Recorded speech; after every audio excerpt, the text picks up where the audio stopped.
क्या आपकी आलू गोभी भी कभी पानी छोड़ देती है या गोभी गल जाती है?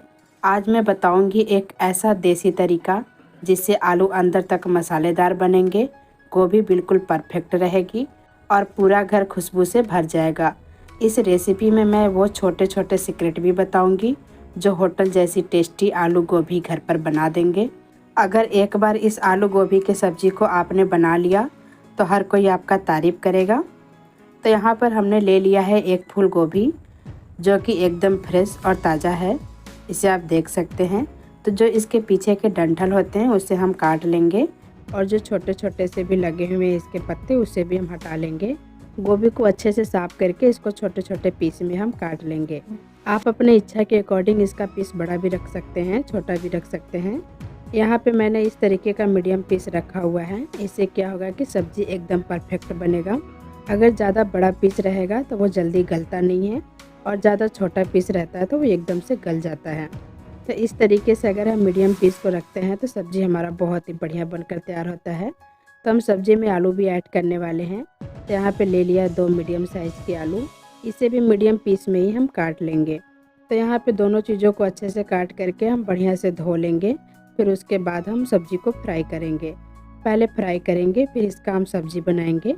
इस तरीके से अगर सब्ज़ी को बनाएंगे तो हमारा सब्ज़ी बहुत ही बढ़िया बनकर तैयार होगा। कढ़ाई में डाल दिया 3 से 4 चम्मच सरसों का तेल। सब्ज़ी को यहाँ पर हम सरसों के तेल में ही बनाने वाले हैं।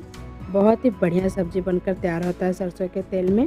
तो जब तेल अच्छे से गर्म हो जाएगा तो इसमें सबसे पहले डाल देंगे गोभी को, उसके बाद हम साथ में ही आलू डाल देंगे। दोनों चीज़ों को साथ में ही फ्राई करेंगे। तो यहाँ पर अच्छे से मिला लेंगे और इसे 4 से 5 मिनट तक फ्राई करेंगे। यहाँ पर आलू और गोभी को हमें ढक करके ही फ्राई करना है। इससे क्या होगा कि आलू और गोभी थोड़ा गल जाएगा। तो जब हम सब्ज़ी बनाएंगे तो सब्ज़ी हमारा बहुत ही झटपट बनकर तैयार हो जाएगा। बीच बीच में इसे 1-2 बार हम चला लेंगे ताकि दोनों साइडों से बराबर फ्राई हो। तो यहाँ पे जब तक आलू गोभी फ्राई हो रहा है हम मसाला तैयार कर लेते हैं। तो यहाँ पे ले लिया एक पैन में डाल दिया 2 चम्मच साबुत धनिया, 4 से 5 लौंग डाल दिया है, 2 छोटी इलायची डाल दिया है। साथ ही इसमें डाल दिया 1 चम्मच लगभग 15 से 20 दाने काली मिर्च के और 1 चम्मच डाल देंगे सौंफ। सौंफ से मसाले का फ्लेवर बहुत ही बढ़िया आता है। जब हम इससे कोई भी सब्ज़ी वगैरह बनाते हैं सूखी या ग्रेवी वाली तो सब्ज़ी बहुत ही बढ़िया बनकर तैयार होती है। उसके बाद हम इसमें डाल देंगे 2 लाल मिर्च। सभी चीज़ों को अच्छे से 1 से 2 मिनट तक भून लेंगे। यहाँ पर मसाला भूनते टाइम गैस का फ्लेम एकदम मीडियम होना चाहिए। जब मसाले से हल्का हल्का सा खुशबू आने लग जाएगा तो हम गैस को बंद कर देंगे।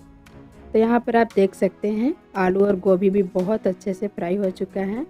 तो इसे हम निकाल लेंगे और सेम इसी कढ़ाई में हम सब्ज़ी को बनाएंगे।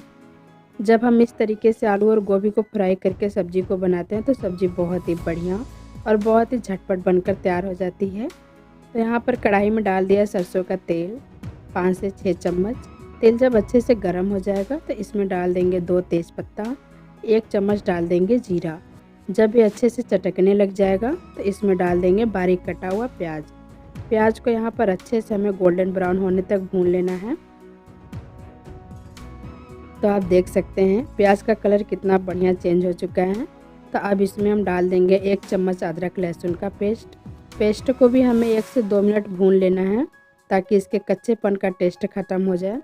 उसके बाद इसमें हम ऐड कर देंगे सूखे मसाले, जिसमें कि है टेस्ट के अकॉर्डिंग नमक, मसाला, 1 चम्मच हल्दी और आधा चम्मच लिया है कश्मीरी लाल मिर्च। सभी चीज़ों को यहाँ पर डाल दिया है। यहाँ पर सबसे ज़्यादा ध्यान देने वाली बात यह है कि यहाँ पे गैस का फ्लेम हाई नहीं होना चाहिए, एकदम लो होना चाहिए। नहीं तो जब हम मसाले को डालेंगे तो मसाला हमारा जल सकता है क्योंकि मसाला सूखा है। तो जब गैस का फ्लेम एकदम लो रहेगा तो मसाला एकदम परफेक्ट भुनेगा। तो यहाँ पर 1 मिनट तक अच्छे से मिलाते हुए हमने मसाले को भून लिया है। फिर उसके बाद इसमें ऐड कर देंगे फ्राई किया हुआ गोभी और आलू। सभी चीज़ों को अच्छे से मिला लेंगे। इस सब्ज़ी में हम बिल्कुल भी पानी नहीं ऐड करने वाले हैं, इसे सूखा ही बनाएंगे। तो इस तरीके से इसे अच्छे से मिलाने के बाद उसमें ऐड कर देंगे ग्रीन चिली। साथ ही इसमें ऐड कर देंगे टमाटर जो कि मोटे मोटे पीस में हमने काट लिया था। उसके बाद इसमें थोड़ा सा ऐड कर देंगे कसूरी मेथी, जिससे कि सब्ज़ी का टेस्ट और भी अच्छा आता है। सबसे आखिरी में इसमें ऐड कर देंगे जो हमने मसाला तैयार करके रखा था। सभी चीज़ों को डाल करके अच्छे से मिला लेंगे और इसे मीडियम फ्लेम पे 5 से 7 मिनट और पका लेंगे। इसे ढक करके पकाएंगे, बीच बीच में 1-2 बार चला लेंगे। तो आप देख सकते हैं सब्जी का कलर आप चेक कर सकते हैं कितना प्यारा आया हुआ है, देखने में एकदम टेम्पटिंग लग रहा है। सब्जी को और भी ज़्यादा फ्लेवरफुल बनाने के लिए इसमें ऐड कर देंगे बारीक कटा हुआ हरा धनिया। धनिया डालने से सब्जी के स्वाद में 4 चांद लग जाता है। तो यहाँ पर आप देख सकते हैं सब्जी कितना टेम्पटिंग और लाजवाब बनकर तैयार हुआ है। इस सब्जी को आप पूरी, पराठा या रोटी के साथ सर्व कर सकते हैं या फिर दाल चावल के साथ भी इसे आप सर्व कर सकते हैं। ये खाने में बहुत ही अच्छा लगता है। इस सब्ज़ी को बच्चों के लंच बॉक्स में या फिर कहीं सफ़र में जा रहे हैं तो आप बहुत ही आसानी से लेके जा सकते हैं। ये सब्ज़ी बिल्कुल भी ख़राब नहीं होती है। तो यहाँ पर हमने अपने बेटे का लंच बॉक्स पैक किया है जिसमें कि पूरी के साथ हमने सब्ज़ी को डाला हुआ है। इस आलू गोभी के सूखी सब्ज़ी के साथ पूरी का बेस्ट कम्बिनेशन है, तो इसे आप एक बार ज़रूर ट्राई करिएगा। तो यहाँ पर हमने घर पे खाने के लिए भी सर्व कर लिया है। ये सब्ज़ी खाने में बहुत ही बढ़िया लगती है। तो दोस्तों, ये थी हमारी आज की गर्मा गर्म मज़ेदार आलू गोभी की सब्ज़ी। आपको वीडियो कैसी लगी कमेंट करके ज़रूर बताइएगा। साथ ही चैनल को सब्सक्राइब करना बिल्कुल ना भूलें। मिलते हैं अगली नई रेसिपी के साथ, तब तक के लिए धन्यवाद।